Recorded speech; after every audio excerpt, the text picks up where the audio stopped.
전도서는 전체가 해 아래에서 행하는 모든 것이 헛되다라는 것과 이제 우리의 삶을 해 아래 것을 중심으로 살면 이 솔로몬의 어떤 고백처럼 후회가 막급하다, 이런 내용이라고 말씀을 드렸습니다.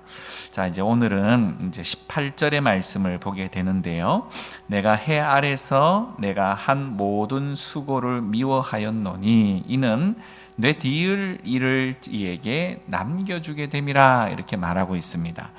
내가 이렇게 솔로몬과 같이 돈을 많이 벌어 놓았는데 내 자식들이 언제 남들에게 다 퍼져버릴지 또 잃어버리게 될지 알 수가 없다라는 거죠. 그러다 보니 그것 때문에 또 밤새 걱정하게 되어지고 또 근심하게 되더라라는 겁니다. 결국은 때로는 내 배로 낳은 아들도 못 믿겠다, 이 이야기죠. 하지만 어떻습니까? 이 모든 걱정 근심이 다 쓸데 있어요, 없어요? 다 쓸데 없는 이야기라는 거죠. 우리가 죽은 이후에 이 땅에 남겨진 일들을 왜 그렇게 뭐하러 걱정하느냐라는 겁니다. 이 세상은 내가 다스리는 것이 아니라 누가 다스린다고요? 하나님이 다스린다라는 거죠. 그러다 보니 하나님께서 필요한 자는 하나님이 취하시고, 그죠? 또 필요한 자에게 하나님께서 맡기시더라라는 겁니다. 내가 걱정한다고 그것이 뒤바뀌는 일도 없고, 하나님이 필요적소에 또 필요한 상황에 맞춰서 일하시고 또 운행하시더라라는 겁니다. 그래서 항상 내일이나 후세에 관해서 염려만 가득한 사람은 실망할 것밖에 없게 되더라라는 거죠. 따라서 우리는 내일 또는 이 후세에 관해서는 하나님의 섭리, 또 그분은 우리의 아버지 되시는 분이시기 때문에 하나님 아버지께서 얼마나 알아서 잘 하시겠습니까? 그죠? 그래서 다 그분 앞에 맡겨드려야 한다, 이 이야기입니다. 자, 우리는 그저 우리에게 주어진 오늘 한 날, 그리고 주어진 또 재능과 달란트를 현재를 진실되게 바로 잘 성실하게 이렇게 살아가는 것, 그게 바로 하나님이 우리에게 맡기신 분복이다라는 거죠. 결국은 선진국일수록 옛날 우리 민족들은 너무 어렵게 살다 보니까 내가 열심히 수고해서 모은 건 몽땅 내 자식에게 이렇게 유산으로 남겨줬지만, 선진국일수록요 상속을 못하도록 이 국가적으로 상속세를 엄청나게 많이 부과해서 상속을 제대로 할 수가 없습니다. 한 100억을 상속을 하면 국가에서 한 80억을 세금으로 가져가 버리니까 누가 이렇게 상속을 하려고 하겠습니까? 돈이 아깝죠, 도리어. 그래서 학교를 짓는다든지 다른 어떤 국가나 또는 이 사회의 좋은 일에 사용하는 일들 통해서 그렇게 사용하게 되더라라는 겁니다. 우리가 무엇을 남겨놓고 자식에게 그래서 애써 주려 하려고 하지 말고, 우리가 번 것을 한번 좀 하나님을 위해서 멋지게 이렇게 사용하고 또 가치롭게 쓰면서 그렇게 하나님 앞에 가야 되는 것이지, 또 그래야 후회가 없는 것인 줄 압니다. 사실 여러분 어떻습니까? 내가 열심히 수고하고 애썼지만 그렇게 번 돈이 다 내 것입니까? 그것도 아니라고 알 수 있습니다. 왜? 그 모든 것들은 사실은 하나님이 은혜로 주신 것이죠. 내가 애쓴다고 벌 수만 있다면, 다 애만 쓰면 다 부자 되었게요. 그죠? 내가 애써도 하나님이 허락하시지 않으면 수고한 만큼의 그 소득을 얻을 수가 없습니다. 하지만 내가 땀 흘린 대로 하나님이 허락을 하셨기에, 그죠?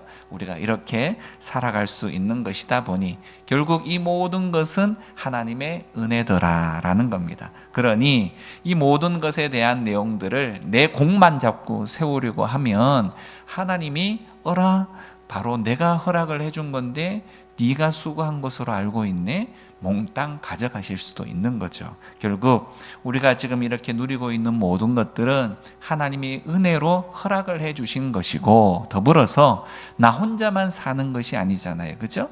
우리 주변의 사람들이 협조해 줘서 이렇게 삶을 살아가는 것이기에 하나님 앞에서도 감사해야 하고 우리 주변의 사람들에게도 감사해야 하는 것입니다. 그렇기 때문에 그것을 하나님 앞에 영광을 돌리는 일에, 그리고 또 사람들에게 좋은 일에 사용해야 한다라는 것이죠. 자, 22절 말씀을 보시면요. 사람이 해 아래에서 행하는 모든 수고와 마음에 애쓰는 것이 무슨 소득이 있으랴. 그리고 23절에 일평생에 근심하며 수고하는 것이 슬픔뿐이라. 그의 마음이 밤에도 쉬지 못하나니 이것도 헛되도다. 자, 이렇게 말하고 있습니다. 자, 우리가 주머니에 이 돈을 세기만 하다 보니까 그렇게 삶을 살아온 것이 사실상은 지금 이 자리에 앉아 계신 분들의 세대 아니겠어요? 그죠? 죽으라고 일하고 죽으라고 애를 써서 이렇게 살아오신 줄 압니다. 그러다 보니 어떻습니까? 제대로 좀 누려볼 건 못 누려보고, 제대로 좀 지금 요즘 젊은 세대들이 뭐 때만 되면 어디 뭐 비행기 타고 놀러 간다, 여행 간다, 평생에 비행기 한번 못 타보신 분들이 엄청나게 많으신 줄 알아요. 때로는 너무 일만 하다 보니까 하늘에 별이 몇 개 떠 있는지 올려다볼 시간조차 없게 그렇게 지내왔던 분들도 계십니다. 자, 그런데 오늘 이 솔로몬은요, 일평생 동안 했던 게 뭐냐? 그의 고백입니다. 근심하고 수고했대요. 일평생 동안. 자, 왕이면 이런 걱정, 이런 것이 안 할 것처럼 보이는데, 그 또한 자기도 그렇지만 높은 이 궁전 위에서 이렇게 아래를 내려다 보니까 이 그의 백성들이 살아가는 모습이 그렇다는 겁니다. 일평생 동안 수고하고 애쓰는 그 모습이 참으로 안타깝고, 그 결과가 또 좋으냐? 그렇지도 않은 그런 내용들의 슬픔의 삶을 살아가더라라는 거죠. 결국 이 사람은 분명히 많은 것을 이루었음에도 불구하고 수고하고 슬퍼하고, 그나마 좀 밤에 잠이라도 좀 푹 자면 좋은데 이 밤에서 잠조차도 제대로 못 이룰 만큼 근심거리들이 많더라라는 겁니다. 이렇게 고백한 이후에 솔로몬은요, 그래서 인생의 최선은 하나님 앞에서 쉬는 것이다, 이렇게 고백을 하는 거예요. 하나님 앞에서 쉬는 것. 물질을 아무리 많이 쌓아두어도, 자식을 아무리 많이 낳아 놓아도 그들이 나의 안전을, 나의 평안을 보장하는 내용이 되지 못하더라는 겁니다. 결국 내 마음을 평안하게 해줄 수 있는 것은 오직 하나님의 품밖에 없다라는 거죠. 그분 안에서 쉼을 누려야 그것이 진짜 쉼을 누리는 것이지, 다른 것은 그렇게 하지를 못하더라라는 겁니다. 자, 24절에 보면 사람이 먹고 마시며 수고하는 것보다 그의 마음을 더 기쁘게 하는 것은 없나니 내가 이것도 본즉 하나님의 손에서 나오는 것이다. 네, 맞죠. 사람이 먹고 마시기 위해서는 사실상 반드시 수고해야 합니다. 그죠? 네, 하나님 믿는다고 가만히 하나님 떡 주세요, 밥 주세요, 물 주세요 그런다고 하늘에서 갑자기 떨어지지 않죠. 결국 성경에서는요, 더 엄밀하게 이야기를 합니다. 뭐라 그러냐면 일하기 싫거든 먹지도 마, 이렇게 말하고 있습니다. 네. 따라서 성도는요, 이 자리에 계신 분들 연세가 많이 드셨기는 하지만 그럼에도 불구하고 일하려고 애쓰셔야 돼요. 일하려고. 왜? 성경에서도 그렇게 말씀해 주셨지만 우리에게 어찌되었건 기력을 허락하셨다고 한다면 그 기력을 그냥 허비해서는 안 된다는 겁니다. 그래서 우리 주님 앞에 갈 때까지 열심히 일을 해야 하는데 그 일하는 방식이 나이에 따라 좀 다를 뿐이다라는 거죠. 결국 연세가 드실수록 우리는 기도하는 일, 그죠? 전도하는 일, 또 작은 일이지만 내가 할 수 있는 작은 일에 봉사하는 일, 내가 할 수만 있다면 그렇게 일하기를 애써야 한다라는 거죠. 아유, 다 젊은이들, 자, 이렇게 해서 안 된다는 겁니다. 그들은 그들이 할 일이 있고, 또 내가 할 수 있는 일이 있다면 나의 일들을 찾아서 행해 보시기를 바랍니다. 그래서 수고하면서 먹고 마시는 사람이 바로 성경에서 이야기하는 것처럼 심령으로, 우리의 마음으로 낙을 제대로 누릴 수 있게 되어진다라는 겁니다. 자, 게으른 사람은요, 오히려 심령이 편할 것 같은데 편하질 않습니다. 왜요? 게으르다라고 말하는 것은 사실상 사명감이 없다는 말하고 똑같거든요. 이 일을 해도 또 월급을 받아서 내가 내 가정을 잘 세워나가기 위해서 열심히 일하고, 또 그 돈을 가지고 다른 사람에게 유익을 끼치는데 내가 쓰겠다라고 말하는 그런 목적이 분명한 사람은요, 그 목적이 분명하기 때문에 더 열심히 일하게 되어져 있습니다. 하지만 이 사명감이 전혀 없는 사람은요, 그저 죽지 못해 일을 합니다. 죽지 못해. 그렇지 않습니까? 직력 사는 것처럼 그렇게 살아가더라라는 겁니다. 이것보다 불쌍한 것이 없죠. 하나님이 은혜 주셨구나. 하나님이 물질 주셨구나. 하나님이 우리에게 이렇게 열심히 일하다 보면 그냥 고기만 갖다 대면 잠이 들 수밖에 없어요. 그죠? 피곤하니까. 하나님께서 단잠을 주셨구나. 이렇게 하나님 앞에 고백하고 이것을 깨닫는 사람이 결국은 심령의 낙을 누리게 되어진다라는 겁니다. 결국 이것은 하나님의 은혜를 받은 사람만이 깨닫는 비결이 되어질 수가 있죠. 하나님의 은혜를 입은 사람은 그래서 이 땅의 일도 다 하나님이 우리에게 주신 사명이라는 것을 바로 깨닫게 되어지는 것입니다. 목사인 제가 설교를 하는 것도 어찌 보면 사명일 수 있지만, 목사만 사명을 가지고 있는 게 아니에요. 농부가 농사를 짓는 것도 사명입니다. 사명. 농사 지으면서 어때요? 그냥 단순히 내 먹고 살 것을 위해서만 농사를 짓는 사람과 이 농사를 통해서 만들어진, 생산되어진 이 쌀을 통해서 많은 사람들이 먹을 수 있고 배고픔을 당하지 않을 수 있다라는 것을 생각하고 짓는 사람은 아예 애초부터 출발점이 다른 거죠. 그죠? 결국 그러다 보면 나만 먹고 산다, 나만 잘 벌면 그만이다 그러면 아무렇게나 지어도 관계가 없지만, 다른 사람들이 함께 먹고 이것으로 건강을 유지해야 한다라고 생각한다면 어때요? 약도 덜 치게 돼요. 약도. 그렇죠. 또 공에 없는 먹거리를 만들기 위해서 노력도 하게 되어진다라는 겁니다. 저는 사실상 농부의 아들로 태어났습니다. 사실 결국 그러다 보니까 농사를 짓는 모습을 잘 보게 되었어요. 그러다 보니 이 농사, 요즘 먹을거리에 가지고 굉장히 인터넷부터 뉴스에서 많이 나오잖아요. 그죠? 중국에서 어쨌다, 우리나라에서 어쨌다, 이런 이야기들이 많이 나오는데, 가만히 돌아보면요, 다 이 소비자들이 문제예요. 소비자들. 생산해내는 사람도 문제일 수 있지만 소비자들도 굉장히 문제입니다. 예를 들어 볼까요? 하여튼 이 벌레는 하나도 먹지 않은 보기 좋은 채소만을 우리는 먹기를 원합니다. 그죠? 그러다 보니 어때야 돼요? 농부들은 벌레 안 먹으려면 농약을 쳐 부어야 됩니다. 그냥 갖다가. 얼마나 붓겠습니까? 그래서 벌레들이 아예 근접을 못하게끔 만들어야 되는 거죠. 이 모든 것이 사실상 우리 인간들의 과욕으로부터 그렇게 발생되어진 결과고, 또 그 결과물을 우리들이 고스란히 먹고 있는 상황이다라는 겁니다. 옛 선조들은 가만히 보면 성경에도 그런 기록들이 되어져 있지만, 이 콩을 심을 때도 구멍을 뽕뽕뽕뽕뽕 뚫잖아요. 그러면 한 구멍에 하나만 심지 않고 씨앗을 3개를 심는데요. 그러면 왜 3개를 심냐 그랬더니만, 한 개는 새가 와서 먹고 또 한 개는 벌레가 와서 먹고, 이 남은 한 개를 인간이 먹기 위해서 그렇게 했다라고 이야기를 합니다.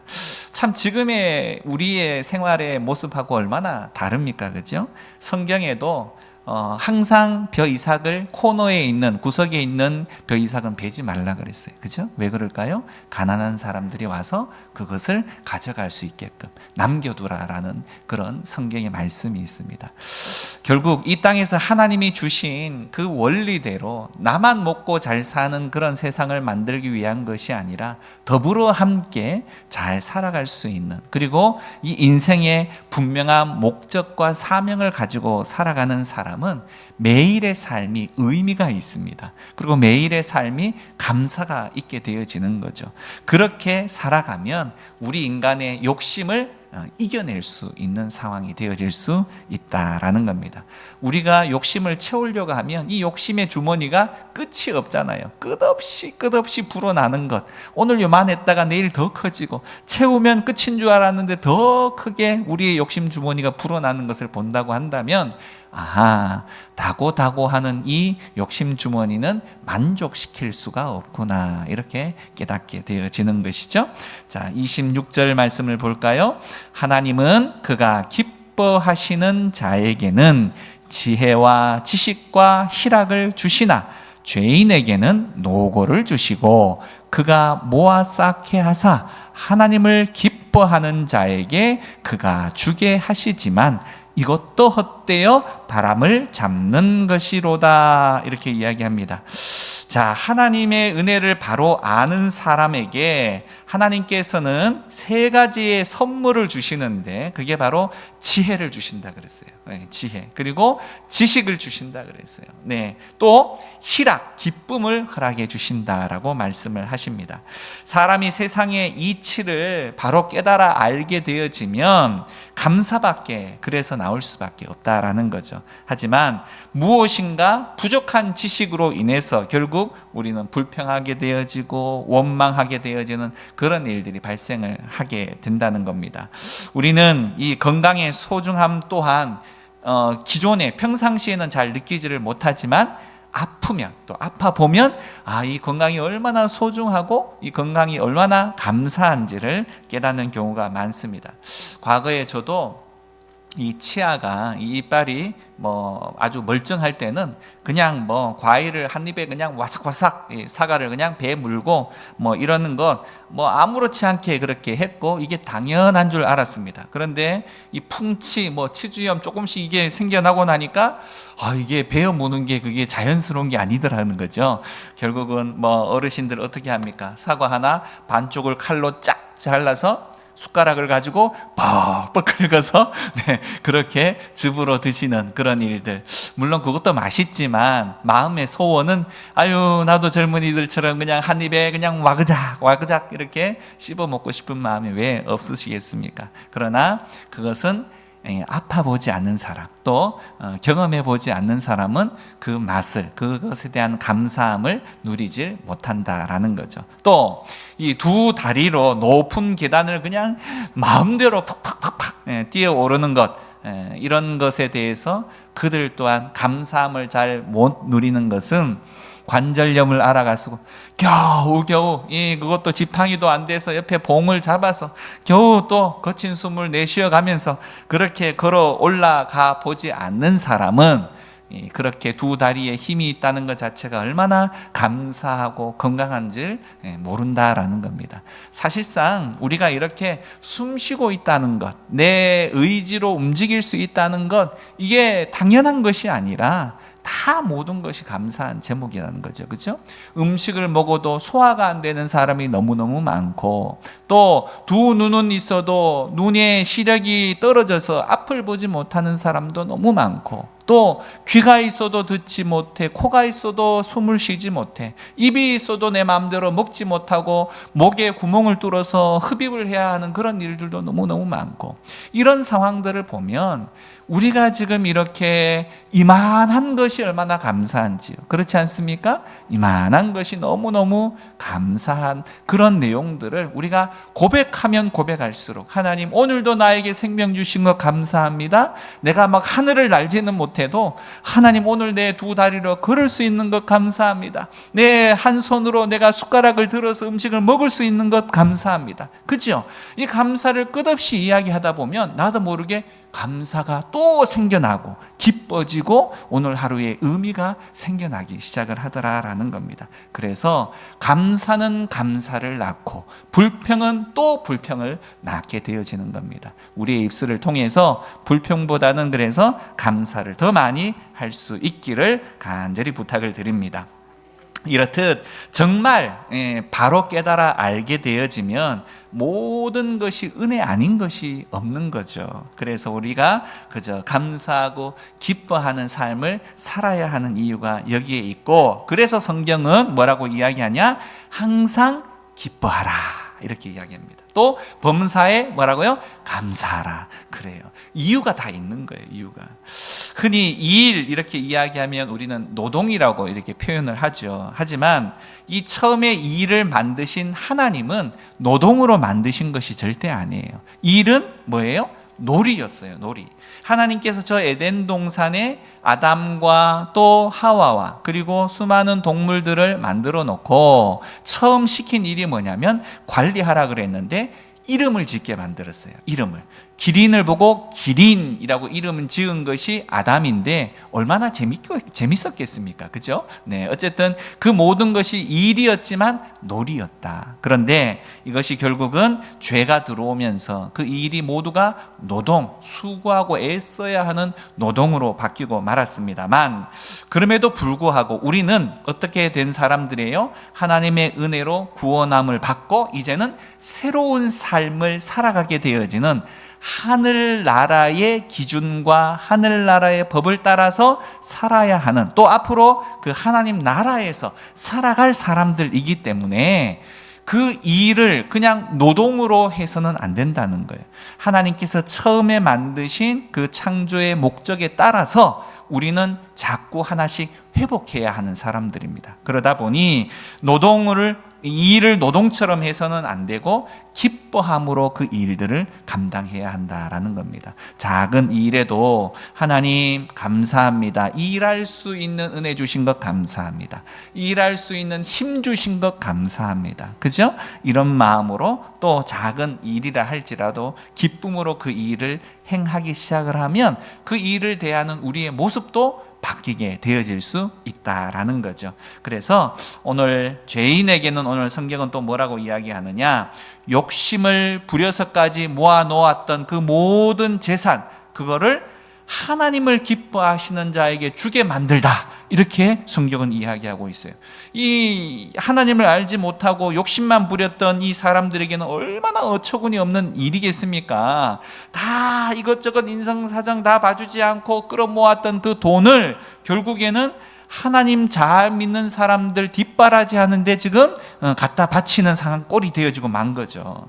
결국 그래서요, 우리는 예수 믿지 않는 사람들이 억만큼 돈을 많이 쌓아둔 사람 부러워할 필요가 전혀 없는 거예요. 전혀 없는 거예요. 왜? 결국 그 많은 돈 누구를 위해서 쓰게 된다? 하나님 위해서 쓰게 된다. 네. 그래서 오늘 솔로몬은 그런 이야기를 하는 겁니다. 이런 모든 하나님 없이 행했던 그 모든 수고가 헛되이 바람을 잡는 것처럼 그렇게 느껴질 수밖에 없다, 이렇게 고백을 하는 겁니다. 그 모든 이치를 깨달아 보니 다 하나님이 행하시더라, 다 하나님께서 그렇게 운행하시더라, 사람이 애쓰고 하나님 없이 그렇게 행했던 그 모든 것들 다 헛수고더라, 이야기하는 겁니다. 이야기. 그러니 오늘 이 말씀 생각하시면서 우리의 현재를 정말 하나님이 기뻐하시는 뜻대로 바로 살고, 그리고 영원한 것, 이 땅의 것이 아니라 하나님의 나라를 위해서 준비하고 살아가는 것, 그것이 하나님께서 우리에게 바라시고 소망하는 일이다라는 것 우리가 잊지 말아야 합니다. 특별히 우리가 이런 이런 상황들, 또 이런 진리와 이런 깨달음을 가장 잘 느낄 수 있는 곳이 어딘 줄 아신가요? 물론 교회에 와서 말씀을 듣는 것도 좋은 깨달음의 그런 장소가 되어지지만 장례식장을 가보면 제일 많이 깨닫게 되어져요. 왜요? 죽음은 현실이라는 거죠. 그죠? 우리의 인간의 마지막이 분명 있더라라는 겁니다. 그러면 그 모습, 내가 그 자리에 저 관에 들어가 있는 것은 아니지만, 나도 언젠가는 그곳에 들어갈 수 있는 날이 올 것이다. 그러면 내가 오늘 어떻게 살아야 할 것인가?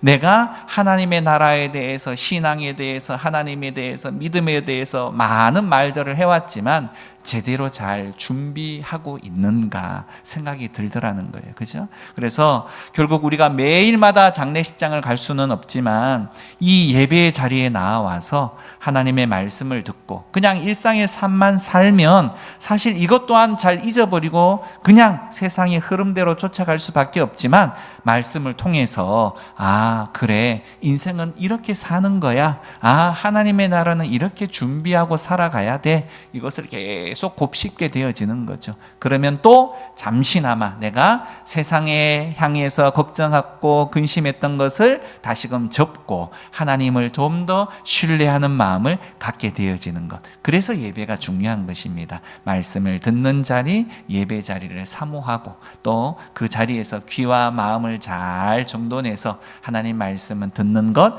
이것을 또 귀중한 것으로 내가 삼는다는 것, 이것이 결국은 하나님의 우리에게 향한 선물임을 잊지 마셨으면 좋겠습니다. 오늘 이 자리에 함께 나와 예배드리고 또 말씀을 들을 수 있어서 너무 감사하고, 들은 말씀을 또 우리의 삶 속에서 한 가지 한 가지 또 실천해낼 수 있는 우리 모두가 되어줄 수 있기를 간절히 축원드립니다. 기도하겠습니다.